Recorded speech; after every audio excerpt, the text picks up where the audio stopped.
நம்முடைய கோரிக்கை என்பது பீகாரின் வேலையை பீகார் மாநிலத்தில் 100% அவர்களுக்கு தாருங்கள். அங்கிருக்கிற தனியார் தொழிற்சாலைகளில் 100% வேலையை தாருங்கள். ஒன்றிய அரசு பதவிகளிலே அங்கே 90% பீகாரிக்கே தாருங்கள்.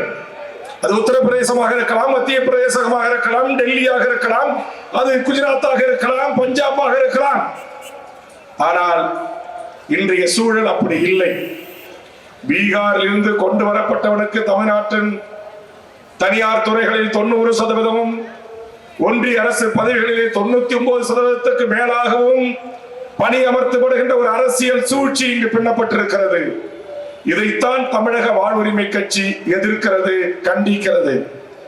இதற்குத்தான் தமிழக வாழ்வுரிமை கட்சி கடந்த 4.5 ஆண்டுகளாக தமிழ்நாட்டில் நடைபெற்ற ஒவ்வொரு கூட்டத்தொடரிலும் சொல்லுகிறோம். மாநில அரசே, ஒன்றிய அரசு பதவிகளில் அந்தந்த மாநில மக்களுக்கு 90% வேலை வாய்ப்பு உறுதி சட்டம் இயற்று.